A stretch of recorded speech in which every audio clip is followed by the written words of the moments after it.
ini kembali berjumpa bersama dengan saya Ningrum yang menemani Good News Shirley tentunya. Kali ini dalam program Hidup Sehat bersama dengan Rumah Sakit Panti Lasa Dr. Cipto Semarang. Healthy Lifestyle gitu ya.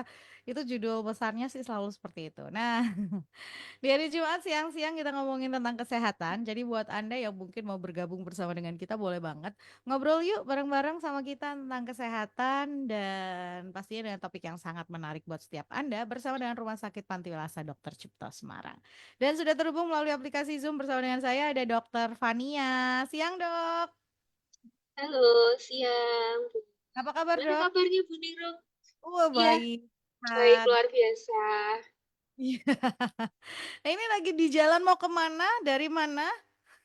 Iya, ini lagi di jalan. Semarang kebetulan ini mendung ya, Bu ya. Betul, Di betul. siang hari ini nih, sebenarnya cuaca yang sangat cocok nih untuk mungkin makan Indomie kuah atau mungkin untuk tidur siang. Aduh, ini segala program diet batal dong kalau begitu ya. Iya, betul. Oke dok, hari ini kita akan bahas tentang apa nih dok? Iya, yang terakhir kemarin kita bahas tentang nyeri kepala, kemudian ada kaitannya nih dengan salah satu gejala penyakit yang agak mengerikan, yaitu stroke. Nah, Hmm, siang hari ini kita akan coba bahas tentang stroke ya, Bu ya. boleh. Dari mulai tanda-tandanya itu apa, kenapa harus kita aware nih terhadap stroke. Kemudian nanti juga ada apa sih yang harus kita lakukan kalau memang sudah terkena stroke, Hmm, terlanjur terkena stroke seperti itu, Bu. oke. Pertama dok, kalau orang mendefinisikan stroke dengan bahasa sederhana, sebetulnya apa sih stroke itu dok? Ya, untuk stroke itu sendiri adalah penyempitan atau pecahnya pembuluh darah di otak, kemudian mengakibatkan otak itu menjadi kekurangan oksigen sehingga tidak bisa melakukan fungsinya dengan baik. Hmm, Gejalanya itu apa? Nanti tergantung dari area mana yang terkena dari dampaknya, karena otak itu merupakan kalau kita bilang big boss dalam tubuh kita. Jadi hmm, kalau terkenanya di area depan, belakang, samping, kanan, kiri itu beda semua. Gitu. oke. Jadi gejala bisa berbeda-beda. eh apa ya manifestnya stroke itu juga bisa berbeda-beda, tergantung area mana di otak itu yang terkena. Terkena. Mm-mm.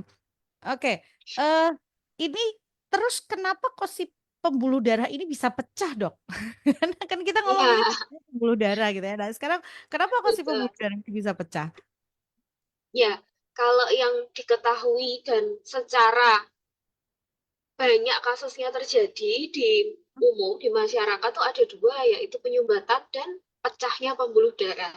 Ya, ini Hmm. faktornya ada banyak. Tentunya kalau kita lihat dari ke belakang, ini sudah terjadi sebetulnya 5 sampai 10 tahun ke belakang, yaitu untuk Hmm. pola hidup yang nggak sehat, kemudian ada merokok, kemudian ada goreng-gorengan, jadi menyebabkan pembuluh darahnya itu kayak akan lemak, sehingga ada lemak di situ, kemudian ada penumpukan kalsium, sehingga menyebabkan pembuluh darahnya itu terlalu kaku, sehingga ketika tensi atau tekanan darahnya seseorang itu tinggi, menyebabkan pembuluh darahnya itu pecah. Jadi kita bayangkan bahwa pembuluh darah kita itu adalah sebuah selang. Selang untuk kita menyiram tanaman, kita nyiram taman. Kita tentunya butuh selang yang satu elastis, selang kemudian selangnya itu juga harus lancar, nggak banyak lumutnya. Lah lumut-lumut ini yang kita namakan dengan lumut kolesterol. Dan kenapa selangnya itu juga harus elastis? Selangnya mesti empuk ya, bukan Hmm. selang yang kaku. Hmm. Hmm. Tentunya Hmm. kalau selang yang elastis dengan selang yang kaku akan berbeda ya Bu ya. Kalau selang yang Hmm. elastis kita bisa itu andai kata terjadi aliran air yang sangat deras. Jadi kalau kita buka pancuran kerannya itu separuh sedikit atau kita buka full mentok kerannya. Itu sama seperti tekanan darah kita. Ketika kita tekanan darahnya melonjak tinggi, seperti aliran keran yang terbuka, mentok lebar, tentunya aliran airnya akan sangat deras. Nah, dengan pembuluh darah yang tidak elastis ini, selang kita yang kaku ini, maka mengakibatkan selangnya akan pecah. Mm-mm. Nah, untuk pecahnya ini kita tinggal apes-apesan, pecah di tengah, pecah di pembuluh darah yang utama, yang besar, seperti itu. Jadi untuk tingkat keparahan dari gejala stroke ini sendiri mengikuti dari apesnya ini tadi, pecahnya itu atau sumbatannya ada di mana. Mm-mm. Jadi karena kita nggak bisa ngatur dia harus pecah sebelah kanan, pecah sebelah kiri gitu ya. Dia bisa pecah Betul. di bagian mana saja gitu ya dok ya. Iya, yang bisa kita atur adalah bagaimana sih untuk dalam kehidupan sehari-hari ini nih supaya selang-selangnya pembuluh darah kita ini tetap dia selangnya clean, bersih gitu. Itu ya, tentunya nggak banyak kolesterol, nggak banyak minyak, selangnya tuh juga elastis, tentunya dengan menjaga pola hidup sehat, tentunya. Hmm. Supaya selangnya kita ini tetap bagus sampai kita tua, sampai usia 80 tahun, 90 tahun, seperti itu. Oke, dok lalu tadi gejala. Karena kan tadi kita kalau ngomongin stroke ini sebetulnya kita harus mundur dulu 5 atau sekian tahun ke belakang sebetulnya itu pembentukannya sudah terjadi dari situ. Tapi kalau orang kan sering kali sekarang ini yang diketahui orang itu gejala stroke itu tiba-tiba gitu ya. Iya, Atau betul. stroke itu terjadi benar-benar pada saat itu langsung gitu ya. Nah, pertanyaan saya, apakah memang setiba-tiba itu atau sebelumnya sebetulnya sudah ada rasa yang harusnya kita sudah mulai aware nih, oh ini nih harus dicari tahu sebelumnya gitu, Dok. Ya, untuk sebetulnya untuk serangan stroke itu sendiri, Tuhan ciptakan kita tuh sudah sedemikian sempurna. Sehingga sebenarnya warning sign-nya tuh sudah ada. Seperti yang kita bahas 2 minggu lalu, kita bahas tentang nyeri kepala. Untuk nyeri kepala itu sendiri tuh sudah merupakan suatu tanda sepertinya seperti vertigo, seperti itu bisa merupakan tanda gejala awal dari stroke. Atau Hmm. ada juga serangan gejala yang bernama TIA, Transient Ischemic Stroke. Itu merupakan yang betul-betul tanda awal dari stroke. Jadi Hmm. yang dirasakan itu seperti lumpuh sebelah. Tapi nanti dalam 24 jam itu bisa kembali ke normal, Bu. Seperti, loh, enggak kok, enggak, bukan. Hmm. Nah, tapi itu pasti harus sudah warning. Karena kalau terjadi yang kedua, itu serangan stroke yang betulan. Sehingga begitu Hmm. terjadi yang pertama, itu pasti kita harus ikat kencang semua gaya hidup kita, obat-obatan, kalau perlu juga sudah harus dipecahkan itu pembuluh darah itu yang ada di otak, seperti Hmm. itu. Untuk Hmm. gejala-gejalanya yang perlu kita awasi, ada beberapa seperti mati rasa atau lemah, atau lumpuh pada sisi wajah, lengan, atau kaki pada satu sisi. Jadi nggak dua-duanya, hanya satu sisi saja, dari kiri saja atau kanan saja. Kemudian ada gangguan penglihatan. Jadi seperti melihat halusinasi kayak gitu. Gangguan bicara. Gangguan bicara itu seperti bicaranya tuh pelo. Hmm. Yang gangguan halusinasi itu seperti kayak gini. Kan saya melihat, kita melihat kan semua itu ada warnanya jelas. Nah, Hmm. gangguan penglihatan ini bisa berupa kayak, loh, seperti yang separuh kok rasanya ini ya, hitam ya, Hmm. hitam. Jadi kayak ada garisnya, atau mungkin seperempat bagian bawah, bagian atas, kanan atau kiri penglihatan kita tiba-tiba buram, hitam, Hmm. Hmm. nggak kelihatan apa-apa. Padahal di satu sisi yang lain bisa terlihat dengan jelas. Kemudian untuk keseimbangan juga dilihat kok ini ya kesandung-sandung ya kalau jalan ya itu Hmm. hati-hati apa mungkin menyerang di otak kecil, menyerang di pusat keseimbangan sehingga menyebabkan kita tersandung-sandung ketika berjalan. Kemudian juga bisa dengan tiba-tiba dia pingsan atau tahu-tahu sudah nggak sadar koma ya kalau yang sampai pingsan atau koma ini kemungkinan pembuluh darahnya sudah menyumbat di area yang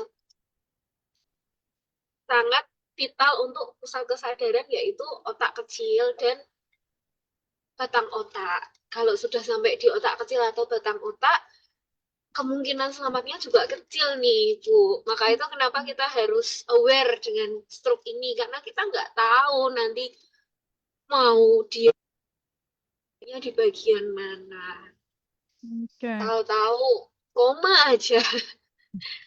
Tuh. Ini yang tadi ya, gejala-gejala ini harus mulai dilihat gitu ya. Waktu itu kita ngomongin nyeri kepala, Dokter Fania juga ingatkan nyeri kepala yang sangat vertigo itu juga bisa disebut sebagai gejala-gejala awal stroke gitu ya. Terus tadi lumpuh sebelah, mati rasa, lemah, lalu lumpuh pada satu sisi muka, tangan, kaki gitu kan, halusinasi, gangguan penglihatan. Oke, buat Anda yang mungkin mau nanya boleh loh silakan 081 225 225 949 atau 081 575 800 949. Dok, eh ini kan tadi kita ngomongin bahwa ini bisa karena ada faktor sebelumnya gitu ya tadi misalnya ada penyumbatan karena kolesterol lah kan terus kemudian tekanan darahnya tinggi bla bla bla dan lain sebagainya bisa nggak misalnya nih selama ini nggak ada keluhan selama ini eh bukan karena tidak ada bukan karena apa karena dia nggak tahu bahwa dirinya itu punya hipertensi misalnya atau punya kadar kolesterol yang cukup tinggi tahu-tahu udah stroke aja bisa nggak dok atau ada banyak kasus yang seperti itu kah dok? Iya, itu sangat-sangat bisa terjadi. Jadi Mm-mm. tanpa kita sadari ternyata kita memiliki faktor risiko, terutama kalau dari keluarga, mungkin ayahnya atau ibunya dulu ada atau neneknya bahkan tantenya ada yang pernah kena stroke. Karena itu kan dari faktor pembuluh darahnya, Bu, yang memirip. Jadi pembuluh darahnya itu mungkin nggak bisa elastis, seperti itu tuh ada namanya kelainan bawaan. Jadi Mm-mm. nggak ada gejala, tapi nanti tiba-tiba serangan stroke. Nah, Mm-mm. setelah ada serangan stroke itu sendiri, biasanya sewaktu serangan baru kita tahu nih. Begitu serangan kan pasti akan dirawat di rumah sakit. Nah, Mm-mm. setelah dirawat di rumah sakit nih, barulah ketahuan ternyata hasil laboratoriumnya, oh kolesterolnya nih yang tinggi. Mm-mm. Atau mungkin yang paling apes kalau di usia muda ya, kolesterol tinggi, itu yang Mm-mm. terkait dengan faktor keturunan. Jadi LDL-nya itu selalu tinggi. Atau mungkin ada diabetes mellitus tipe 1 yang tidak terkaji. Kemudian Mm. ada juga bisa untuk kasus yang paling apes ini yang saya bilang adalah autoimun. Ya, Oh, seperti sakit lupus itu juga bisa menyebabkan stroke. Kita oh, juga tadinya nggak nyangka ya, mm-mm, apa mm-mm, kok tiba-tiba kok nggak bisa nggak bisa berbicara atau pelo seperti itu. Kalau sore hari pelo, kalau pagi normal. mm-mm, Jadi mm-mm, kira sakit yang lain, apa miastenia gravis. Tapi kemudian setelah dikaji lebih ulang, ketika ada serangan itu sendiri, dicek laborat segala macam, baru kita tahu, oh ternyata ada sakit autoimun sehingga menyebabkan pembuluh darahnya meradang di seluruh tubuh dan mm. menyebabkan sakit stroke itu tadi. Memang Oke. sakit sekarang unik-unik. Ada macam-macam ya jenisnya. Oke, ini ada pertanyaan dari pendengar gitu ya. Selamat siang dok. Saya mau tanya, teman saya perempuan usia masih 47 tahun. 3 hari yang lalu meninggal karena stroke, di mana serangan baru terjadi sehari sebelumnya. Yang mau ditanyakan, apakah mungkin gejala itu sebetulnya sudah berlangsung lama? Ada ya dok yang kena stroke bisa sampai berkali-kali. Namun ini baru sekali serangan tapi sudah fatal. Terima kasih.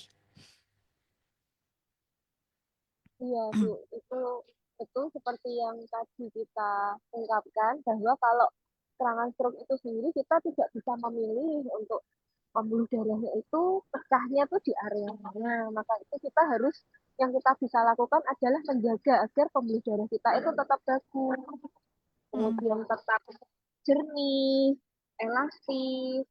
Ya, untuk gejala-gejala sebelumnya sih kalau saya rasa kemungkinan itu sudah ada tapi mm, tidak nggak terlalu dirasa sebelumnya terkait dengan yang sudah kita bahas minggu mm, lalu jadi mungkin sering pusing tapi dianggapnya nggak apa-apa seperti ini kan hal biasa mm, terutama pusing ya Bu untuk pusing itu sangat spesifik biasanya. Mm. Kemudian untuk gejala yang lain seperti lemah tangan dan kiri, separuh badan, kemudian bicara pelo, kemudian jalan tersandung-sandung, seperti itu tadi yang sudah kita ungkapkan sebelumnya, itu biasanya memang timbulnya setelah terjadi serangan ini sendiri. Jadi untuk Mm. tanda awalnya stroke itu sendiri paling ya seperti dikira gejala-gejala sakit biasa. Kita Mm. pasti Mm. nggak akan menyangka bahwa, oh kalau ternyata pusing itu bisa ya merupakan gejala awal dari stroke, terutama ketika kita punya banyak faktor risiko. Ya. Seperti itu. Oke. Dok, kalau untuk stroke ini gitu ya, ada apa sih golden period ya? Waktu itu saya sempat ngobrol sama siapa gitu tentang serangan jantung, ada begini, harus begini. Kalau stroke ini sendiri, ketika itu terjadi, ada golden periodnya nggak sih, Dok? Oh, ada banget. Waduh, saya cukup bangga. Kuning Room sudah mengerti soal golden period. Iya, saking ngobrol sama dokter-dokternya Panti Rasa Dokter Cipto jadi tambah pinter. Wah, ini ada suara. Ya, jadi untuk golden periodnya stroke itu sendiri memang ada di 4,5 jam. Mm-mm. 4,5 jam, selama 4,5 jam awal, jika kita tata kanannya itu cepat dan memang terus terang jika memenuhi kriteria untuk dipecahkan sumbatannya itu bisa kita lakukan tindakannya akan lebih baik hasilnya. Sehingga untuk kecacatan yang ditimbulkan menjadi lebih minim. Hmm. Jadi 4,5 jam gitu ya dari Ya, eh, terang serangan pertama. serangan terjadi gitu kan. Nah, Iya, itu artinya orang yang di sekelilingnya harus benar-benar aware. Oh, ini nih harus segera dibawa ke fasilitas kesehatan, ke dokter, ke UGD gitu, Dok. betul. Jadi untuk kita kita mengenali anggota keluarga kita, ada serangan stroke apa tidak, itu ada tingkatannya. Segera ke RS. Singkatannya itu S. Mm-mm. Senyum tidak simetris, dia mencong ke salah satu sisi, kemudian tersedak, sulit menelan air. G. Mm. Segera. G. Gerakan separuh anggota tubuh tiba-tiba lemah. Kemudian ya, dia adalah bicara. Bicaranya itu pelo atau mungkin tidak nyambung, tidak mengerti apa yang orang lain omongkan. Dengan catatan tidak mengalami disabilitas mental sebelumnya ya. Mm-mm. Kemudian untuk kebas atau baal kesemutan seluruh tubuh, R-nya itu rabun, yang tadi saya jelaskan itu tiba-tiba hitam, S-nya Mm-mm. sakit kepala hebat, yang muncul tiba-tiba yang belum pernah nih seumur hidup, seumur umur baru kali ini Mm. pusing sampai seperti ini. Jadi yang kita harus segera mungkin ke rumah sakit. Oke. Jadi ini yang harus dihafal ya, Good News Family, ketika Anda mungkin mendampingi orang gitu ya, atau misalnya melihat gejala ini, senyum tidak simetris, gerakan separuh tubuh lemah, tadi bicaranya mulai nggak jelas atau nggak nyambung ketika ngomong, lalu kebas seluruh tubuh, lalu bisa juga rabun dan sakit kepala hebat. Dok, dulu kan orang berpikirnya bahwa stroke itu penyakitnya orang tua, gitu ya. Penyakit yang udah usianya di atas sekian tahun gitu ya, orang-orang manula, lansia lah dan lain sebagainya gitu ya, yang punya faktor resiko untuk terkena stroke. Tapi kalau dilihat tadi ada yang ngomong 47 tahun lah, terus masih 45 tahun lah. Apakah memang semakin kesini semakin apa ya? Semakin muda usia penderitanya atau seperti apa sih, Dok? Kok bisa terus kemudian begitu kan? Karena dulu orang kena stroke itu usianya di atas 70 lah, gitu-gitu ya, orang yang oh ini kena stroke gitu. Ya, gimana, Dok? Itu ya memang untuk zaman sekarang lebih banyak ultra processed food, kemudian untuk pasien termuda kami waktu itu kan pernah menangani 21 tahun dan terkena stroke penyumbatan. Memang setelah dikaji lebih lanjut, ada kelainan di katup jantung, kemudian untuk kadar kolesterol trigliseridnya mencapai lebih dari 600 sehingga tidak bisa terdeteksi oleh alat. Wih. Padahal untuk pasiennya itu sendiri, kalau boleh kami sharing, pasiennya itu kurus. Heeh, heeh. Pasiennya itu kurus, berat badannya ada di 45 kilo, perempuan, kok bisa terkena stroke, yaitu tadi dari katup jantungnya itu yang bocor. Kemudian untuk memang dari faktor genetika bahwa kadar trigliseridnya itu sangat tinggi, sehingga memang diperlukan obat pengencer darah seumur hidup seperti Hmm, itu. oke. Dan Jadi terkena memang serangan pertama di usia 21 tahun. Tapi memang puji Tuhannya untuk pasiennya ini sendiri bisa semangat semangat menjalani hidup. Jadi walaupun sudah tahu ada terdiagnosa stroke, semangatnya ini sendiri bisa terus timbul untuk selalu latihan karena untuk pasien stroke kan juga harus terkait latihan fisik, ya, motorik kasar, motorik halus, kemudian keterampilan harus mengulang dari awal lagi, hmm, belajar. ya. Oke. eh ini ada pertanyaan lagi, Dok. Apakah obesitas termasuk salah satu faktor resiko terkena stroke? Iya, betul, betul sekali. Untuk obesitas pasti salah satu faktor resiko stroke ya. Karena Hmm, kalau obesitas itu sendiri pasti kita membayangkan jantungnya juga besar, pembuluh darahnya juga pasti selangnya itu tidak lancar.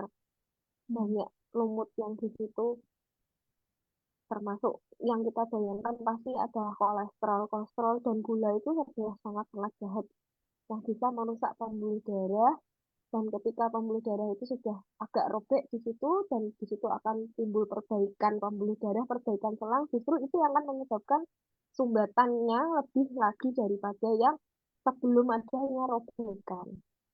Sebelum robek itu kan di situ ada yang kita andaikan dengan lumut-lumut kolesterol, ada robekan kecil, perbaikan pembuluh darah, dan di situ nanti akan terjadi penyempitan yang lebih lagi.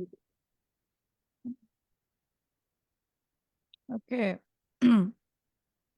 Ini keren ya penjelasannya Dokter Fania tuh kita jadi paham betul gitu ya. Apa sih stroke itu, terus bagaimana penanganan dan lain sebagainya. Ini ada yang bertanya lagi.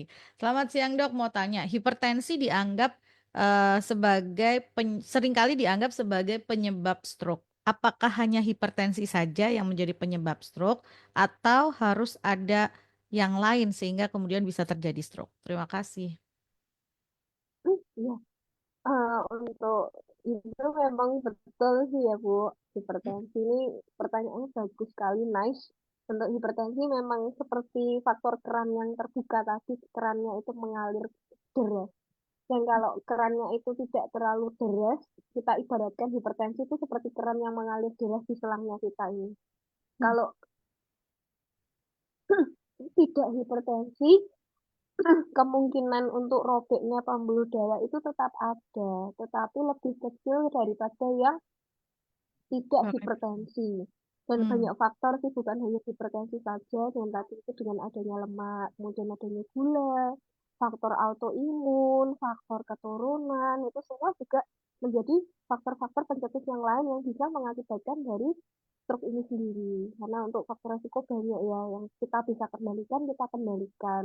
Kemudian ada usia, kegemukan, pola makan yang tidak baik, pola tidur, istirahat yang kurang, seperti itu. Selain dari hipertensi ini sendiri, jadi biasanya tidak berdiri-diri. Oke, jadi memang penyebabnya kompleks sih, tapi memang salah satunya ya si hipertensi ini gitu kan. Kalau mungkin Anda sudah punya faktor resiko tadi ada obesitas lah, ada kolesterol, ada DM atau diabetes mellitus atau gula atau hipertensi, ya sudah dikelola dengan baik saja gitu agar jangan sampai terus terjadi komplikasi gitu ya, Dok. Iya, betul, betul. Karena kalau sudah sampai Hmm. terjadi yang namanya serangan stroke, nah itu dia kita harus memerlukan effort yang lebih untuk memulihkan kondisi. Dan Hmm. apalagi kalau sampai terkenanya di area-area otak yang sangat urgent untuk pusat Hmm. kesadaran, pusat denyut jantung, dan area otak yang pembuluh darahnya itu besar. Nah, itu seperti min arteri karotis, seperti itu. Nah, nanti dampaknya akan besar sekali. Belum lagi dengan faktor depresi yang dihadapi pasien ke depannya, yang biasanya itu bisa untuk aktivitas, activity gitu ya, ini Mm-mm. pagi-pagi sudah siap-siap berangkat untuk ke kantor dan lain sebagainya. Nah, itu nggak bisa dilakukan. Nah, pasti juga dari faktor emosionalnya pasien pasti akan lebih terganggu ya, Bu, ya. Mm-mm.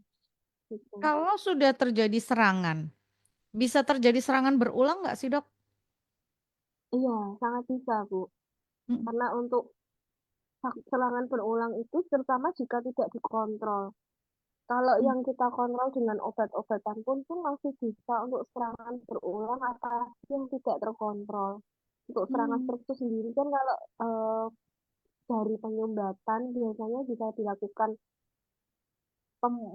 untuk mengambil sumbatannya itu sendiri bisa dengan alat atau dengan obat. Nah, terutama jika nanti setelah serangan stroke biasanya akan dilanjutkan dengan minum obat, dua obat anti gumpalan selama 6 bulan, kemudian satu obat dilanjutkan seumur hidup. Mm. Nah, ini tadi menjaga agar airnya yang ada di selang kita itu tetap encer, tidak kental. Seperti yang Mm. tadi ya, jadi kita butuh selang yang baik, tidak ada sumbatan, selangnya elastis, kerannya itu tidak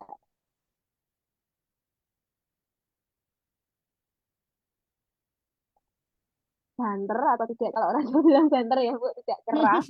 Kemudian kita juga butuh isinya, airnya sendiri tidak kental, karena kalau ada kekentalan pembuluh darah Mm. gitu.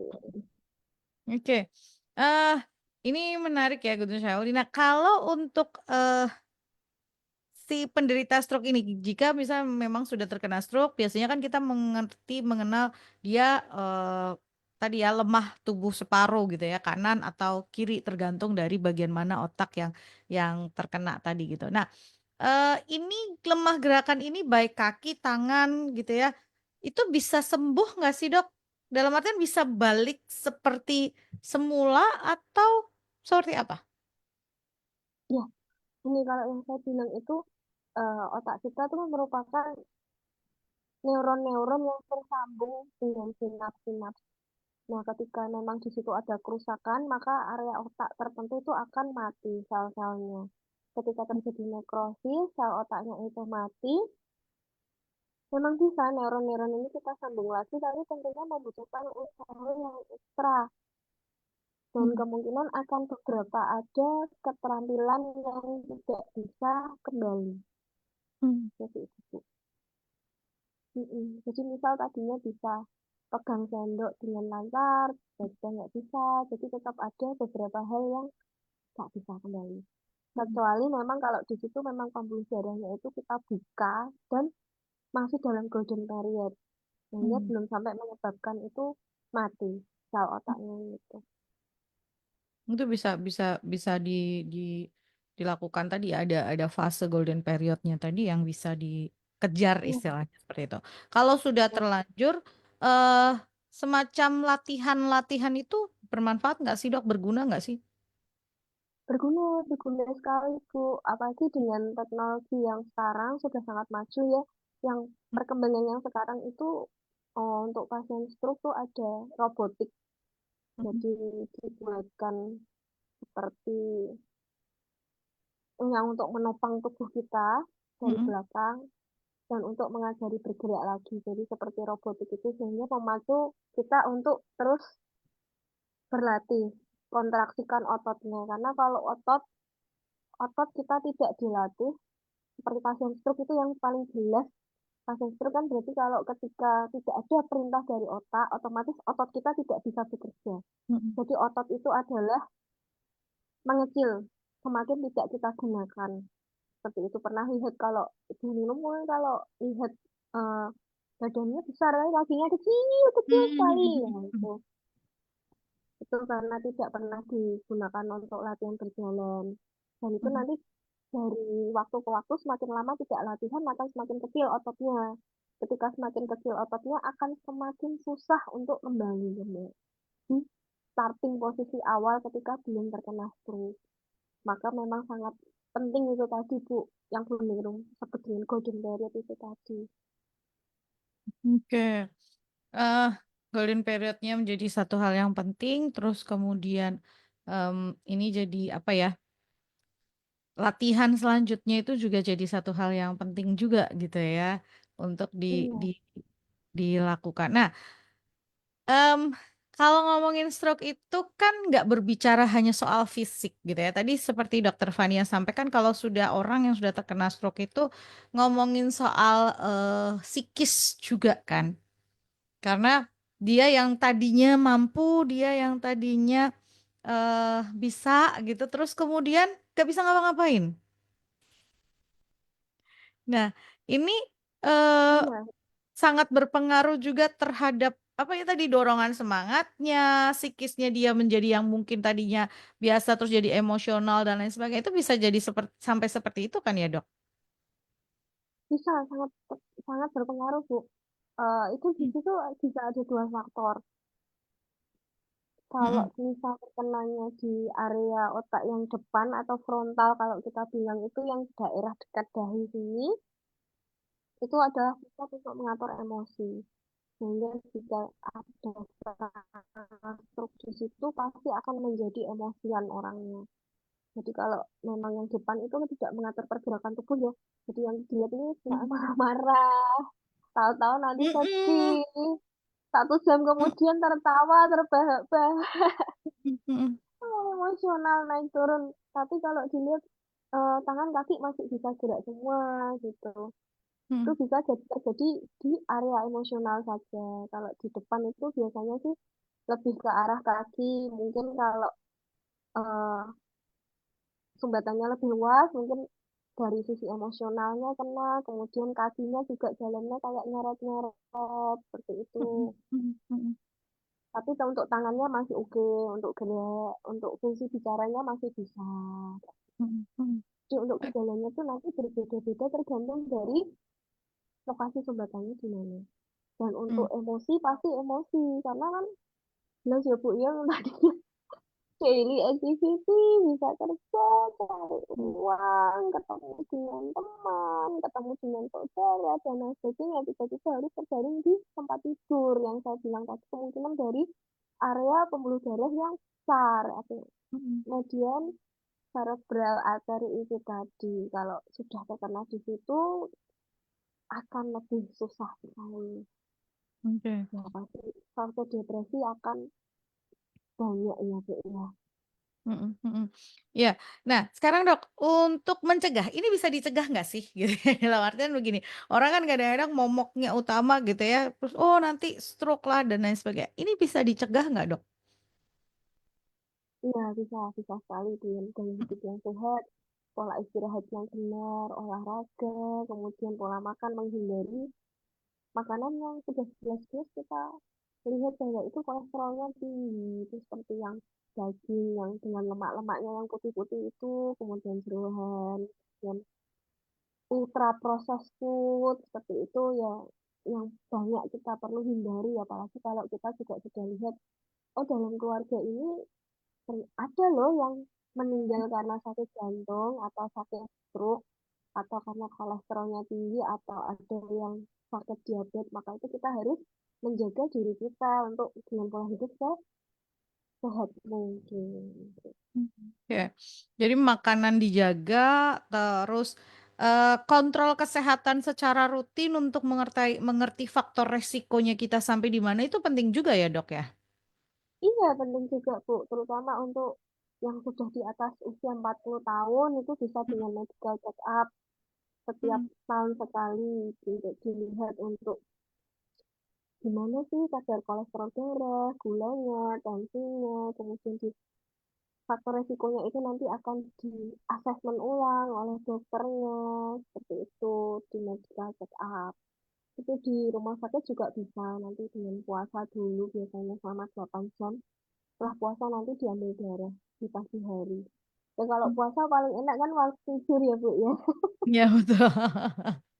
Tidak Biasanya puasa terlalu 8 kasar puasa ya. 8 jam itu pada saat tidur itu nanti terus pagi diambil darahnya untuk dicari tahu nih ini kondisinya seperti apa. Karena kasus yang sering kali terjadi kalau saya lihat itu lebih banyak orang yang nggak sadar bahwa dirinya misalnya nih hipertensi lah atau dirinya tuh punya faktor resiko kolesterol yang cukup tinggi lah atau seperti apa tahu-tahu sudah terkena serangan seperti itu aja. Jadi enggak kok selama ini nggak apa-apa gitu.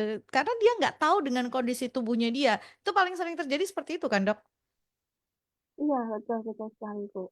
Mm, Oh, jadi memang untuk tahu-tahu, setelah serangan, wah ternyata ada ini, mm, mm, gulanya baru ketahuan, kolesterolnya, tensinya baru ketahuan setelah ada timbul masalah. Dan mm. alangkah lebih baiknya kalau kita tuh sudah sedia payung sebelum hujan ya Bu ya.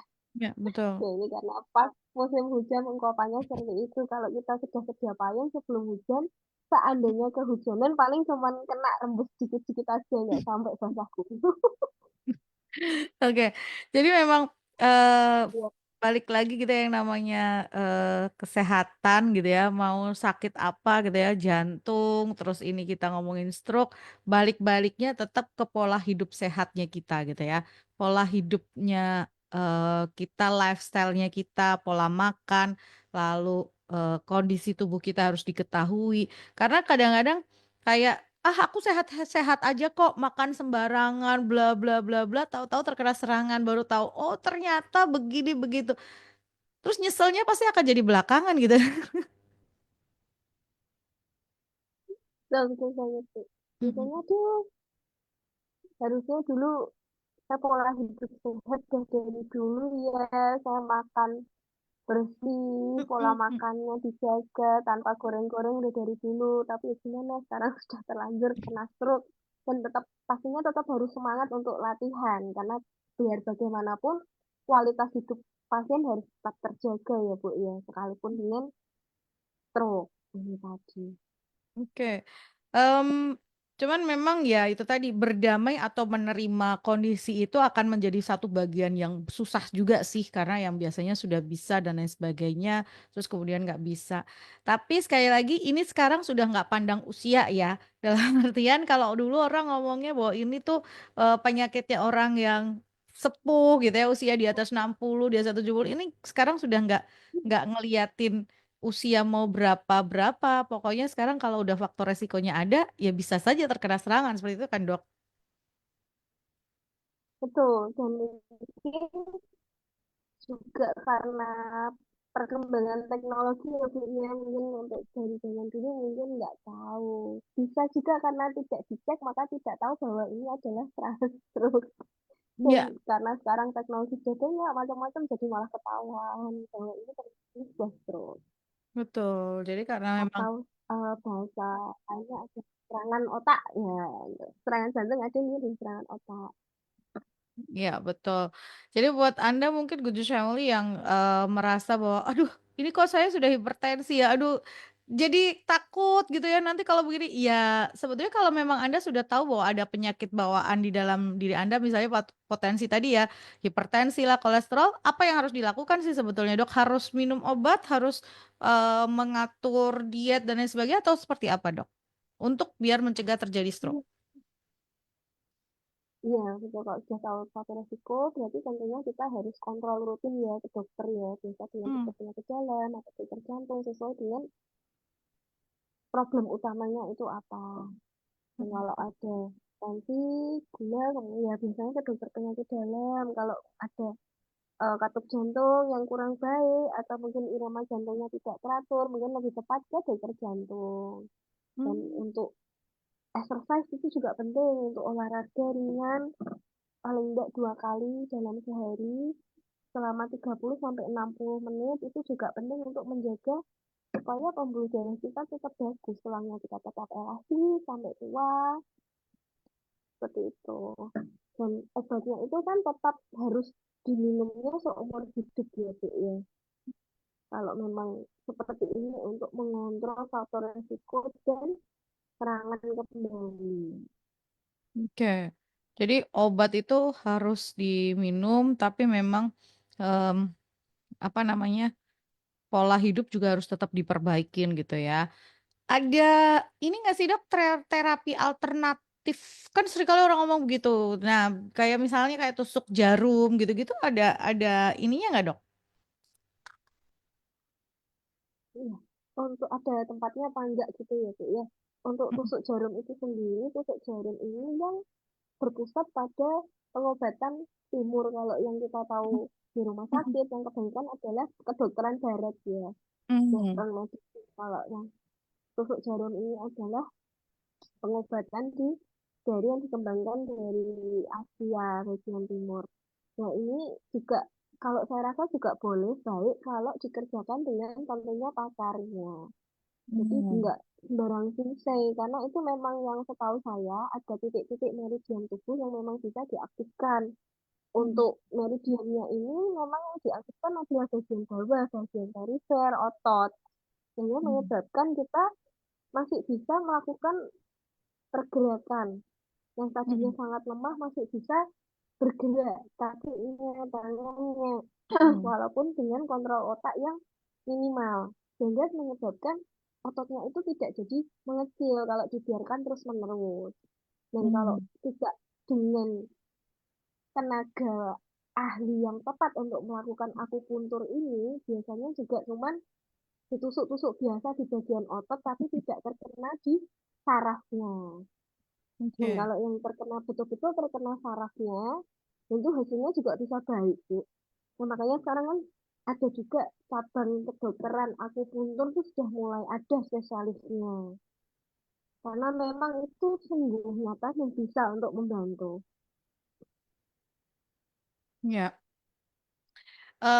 ini stroke itu sekarang itu kan memang sudah ya karena ya itu tadi kemajuan teknologi, terus kita bisa lihat dan lain sebagainya, terus akhirnya orang bisa melihat bahwa oh ini banyak terkena stroke dan lain sebagainya gitu ya. Nah, cuman memang eh, kadang itu orang ini kan memang butuh kalau udah terlanjur kena stroke, terus ada kelemahan atau kelumpuhan sebagian tubuh, bisa tadi dokter Fania sampaikan, tapi memang butuh proses, butuh waktu gitu kan, untuk latihan lah, untuk pemulihan seperti itu. Seringkali faktor yang dihadapi oleh penderita ini apa sih dok? Capek berobat atau bosen ke rumah sakit? Ada gitu-gitu kan dok? Iya, pasti ada fase seperti itu, Bu. Pasti kita sudah memahami ya, Bu, ya. Ya Mm-mm. ini masa harus seumur hidup seperti ini. Cuman ya gimana lagi karena untuk faktor pencegahan supaya nggak kena stroke ataupun pencegahan serangan kedua. Maka itu lebih baik kalau kita mencegah saja ya daripada harus berlatih ketika memang sudah eh, bagian otaknya itu terkena stroke. Karena yang paling apes juga kalau ternyata kenanya di pembuluh darah besar ataupun di pembuluh darah yang mengatur pusat kesadaran seperti di batang otak. Ya, Oke. Yang pasti kalau misalnya mungkin Anda yang masih berusia berusia di bawah 40 tahun, 40 tahun merasa bahwa saya masih sehat-sehat aja, saya masih baik-baik aja gitu ya. Em, Hari ini ya ayolah lihat dulu deh kondisi tubuh kita. Jangan merasa bahwa semuanya baik-baik aja, merasa bahwa semuanya oke-oke aja. Ada banyak kasus beneran yang saya sendiri juga ngelihat gitu ya, saya sendiri juga tahu gitu. Terjadi dengan tiba-tiba, ulah kok selama ini nggak apa-apa kok tiba-tiba. Yang tiba-tiba itu itu tidak terjadi dengan tiba-tiba. betul karena memang setiap dalam data seluruh dunia ya Bu ya, setiap 4 detik satu orang meninggal karena stroke loh. Wow. Jadi memang tidak terkontrol dan kejadiannya bisa-bisa tiba-tiba aja. Tak tahu Mm, tak ada. Mm-mm. Mm-mm. Ya, 4 ya itu detik dia. 1 orang soalnya. 4 detik satu Lumayan. orang. Hmm. Wow, banget ya. Jadi, Termasuk dari mm-mm. salah satu top 10 pembunuh. Ya. Mm-mm. Padahal sebetulnya faktor resikonya kita bisa kendalikan kalau kita sudah tahu terlebih dahulu, gitu ya. Kalau kita sudah ngerti terlebih dahulu, faktor-faktor resiko ini bisa kita kendalikan dalam artian baik itu dikontrol dengan obat, baik itu dikontrol dengan eh, perubahan atau perbaikan lifestyle, gitu ya dok ya. Iya, betul, betul, betul. Oke, terakhir dok, pesan buat pendengar atau rangkuman dari apa yang kita bahas hari ini, dokter Fania. Ya, kita mencegah untuk terjadinya stroke, yang pasti kita harus mengembangkan healthy lifestyle itu tadi, kemudian olahraga dan istirahat yang cukup. Kita juga kalau bisa lakukan medical check up setiap setahun sekali di rumah sakit juga bisa, di puskesmas juga bisa. Kalau saya saran sih juga di rumah sakit karena lebih lengkap untuk alat-alatnya. Kemudian kalau pola makan tiap hari juga kita harus jaga. Lebih baik, sangat-sangat lebih baik kita untuk mencegah stroke daripada kita harus mengobati bagaimana setelah terjadi serangan stroke itu sendiri. Lebih baik mencegah daripada mengobati. Itu selalu menjadi prinsip dari dari kesehatan sih sebetulnya selalu prinsipnya seperti itu ya dok. Selalu lebih baik mencegah daripada mengobati karena walaupun mungkin kita mencegah dengan tadi ya Iya, misalnya kita atur pola ternyata makan, kalau nggak kita bisa makan enak terlanjur gitu. ya itu sebenarnya mempermalukan. Walaupun misalnya kita kayak ngerasa yang nahan-nahan, nggak bisa makan, aduh kayaknya tuh enak ya, tapi kita harus tahan karena kita tahu bahwa itu nggak baik buat tubuh kita gitu ya. Pola makannya diganti gitu kan. Tapi ya itu lebih baik dibandingkan dari itu sudah terlanjur terjadi, terus kita nyesel, terus kita harus ngobatin gitu kan. Lebih baik mencegah daripada mengobati. Selalu seperti itu. Oke, Dokter Fania, terima kasih ya. Terima kasih, Sinindrum. Sama-sama. Ya. Sudah menyempatkan Terima kasih waktunya untuk dari ngobrol bersama dengan kita. Sehat-sehat terus ya dok, biar jadi berkat juga buat kita. Ya, dan buat Anda yang mungkin membutuhkan layanan kesehatan, Anda bisa langsung ya datang ke Rumah Sakit Pantilasa Dr. Cipto Semarang atau bisa buka Instagramnya untuk Anda bisa tahu dokter praktek siapa aja, dokter spesialis yang ada di Rumah Sakit Pantilasa Dr. Cipto. Ada juga layanan telemedicine-nya juga, ada layanan untuk home care-nya juga yang tersedia di Rumah Sakit Pantiwasa Dr. Cipto Semarang. Oke, terima kasih sekali lagi Pak Dr. Fania dan juga Rumah Sakit Pantiwasa Dr. Cipto. Sampai ketemu di lain kesempatan, Dok. See you. Terima kasih.